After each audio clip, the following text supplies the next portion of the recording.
कोलकाता आरजीकर की घटना को लेकर रानीगंज तृणमूल टाउन प्रेसिडेंट रुपेश यादव के नेतृत्व में रानीगंज तारबांगला स्थित अशोका पेट्रोल पंप के निकट से एक महामिছিল का आयोजन किया गया। सीबीआई ने अभी तक दोषियों को क्यों नहीं पकड़ा और अभी तक पीड़िता को न्याय क्यों नहीं मिला, इसी को लेकर जुलूस का आयोजन किया गया। रैली तारबांगला होते हुए राष्ट्रीय राजमार्ग फिर सिया रोड होते हुए नेताजी स्टैच्यू के समक्ष पहुंचकर एक पथ सभा में तब्दील हुआ।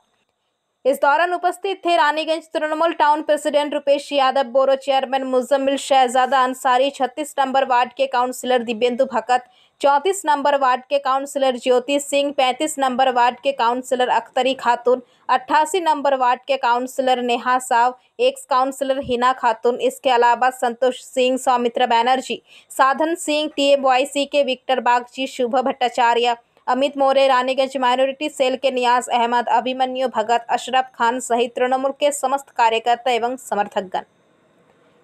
घटना घटेছে তারই প্রতিবাদে আমার মমতা ব্যানার্জি এবং অমিত ব্যানার্জির নির্দেশ অনুসারে রানীগঞ্জ শহর তৃণমূল কংগ্রেস যুব মহিলা ছাত্র সবাই আমরা ওই দিন থেকে প্রতিবাদের মাধ্যম দিয়ে এবং ধর্নার মাধ্যম দিয়ে আমরা প্রতিবাদ করতে এসেছি। বলবো আমি বেশি কথা বলবো না, আমি 2 মিনিট সময় মাধ্যম দিয়ে কিছু কমরেড হারমাতকে আমি চিনতে পেরেছি।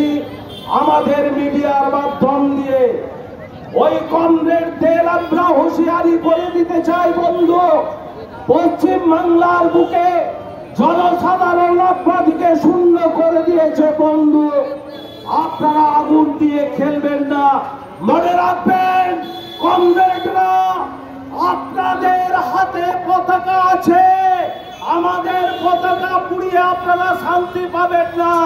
আমাদের হাতেও দিয়া সারাই আছে, আপনাদেরও পতাকা আছে। যে কিছু সংস্থা আছে, কিছু সংস্থা যেগুলো এনজিওর নামে চলে, সেই সংস্থাগুলির আড়ালে সেই আড়ালে বামপন্থী এবং বিজেপির লোক লুকিয়ে আছে, সেটা যে পরিষ্কার হয়েছে। তার বিরুদ্ধে যে রানীগঞ্জ গর্জন দিতে জানে, তার প্রমাণ আজকের মিছিলে। আজকে কোন মিছিল, যেই মিছিলটা অরাজনৈতিক হবে, সেই মিছিলে কোনোদিনও মুখ্যমন্ত্রীর পদত্যাগের কেউ চাহিদা করবে না।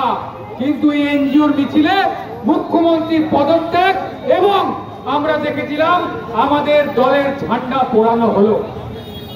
আমরা প্রশ্ন করতে চাই এই মঞ্চ থেকে, এই সমস্ত এনজিও গুলো কি আদৌ এনজিও না তারা এনজিওর মুখোশ পরে বিজেপি সিপিএম এর কাজ করছে? এগুলো আমাদের যেইভাবে বিরোধী দলগুলো বিশেষ করে বামপন্থী আর বিজেপি, মার্ক্সবাদী কমিউনিস্ট পার্টি আর ভারতীয় জনতা পার্টি যেইভাবে বাংলাকে অপমান করার চেষ্টা করছেন, বাংলাকে অবমাননা করার চেষ্টা করছেন, বাংলার ঐতিহ্যকে মেটানোর চেষ্টা করছেন, বাংলার নাম মান সম্মানকে তিলাঞ্জলি দিয়ে দেওয়ার চেষ্টা করছেন, তার প্রতিবাদে রানীগঞ্জ শহর তৃণমূল কংগ্রেসের পক্ষ থেকে যে মিছিলটা অশোকা পেট্রোল পাম্প থেকে শুরু হয়েছিল, এই মিছিলে যারা পায়ে পা মিলিয়েছেন প্রত্যেককে ধন্যবাদ। কারণ এই কারণে ধন্যবাদ কৃতজ্ঞতা জ্ঞাপন করছি। এই মায়েরা, এই বোনেরা, এই দিদিরা, এই ভাইরা, এরা কোথাও বাইরে থেকে আসেনি, এরা সবাই প্রত্যেকে এই রানীগঞ্জ শহরের বাসিন্দা। তারা ভেবেছেন যেভাবে বিজেপি গঞ্জের মুখেও শান্ত করতে দিচ্ছি না, দেব না, ওই কমরেডরা জেনে রেখো, পশ্চিমবাংলায় তোমাদের আসতে দিচ্ছি না, দেব না, ওই বাঁকুড়া জেনে রেখো, পশ্চিমবাংলায় তোমাদের আসতে দিচ্ছি না, দেব না, ওই বাঁকুড়া জেনে রেখো, লাল সন্ত্রাস আসতে দিচ্ছি না, দেব না। আজকে আমরা দেখছি বিগত 1 মাস ধরে যেভাবে রানীগঞ্জ শহরের সাধারণ মানুষকে, তার সাথে সাথে গোটা বাংলাকে অপমান করা হচ্ছে ভারতীয় জনতা পার্টি আর মার্ক্সবাদী কমিউনিস্ট পার্টি দ্বারা। তার প্রতিবাদে এই রানীগঞ্জ শহরে 40 বছর ধরে বামপন্থীরা শাসন করেছে, সে নিজের শাসনবেলার কোনো কাজ করেনি। আজকে দিনে রাতে এক করে সাধারণ মানুষকে হয়রানি করছে, সাধারণ মানুষকে অপমান করছে, তার প্রতিবাদে আজকে মিছিলটা। रानीगंज से सम्राट दास की रिपोर्ट, PVTV न्यूज।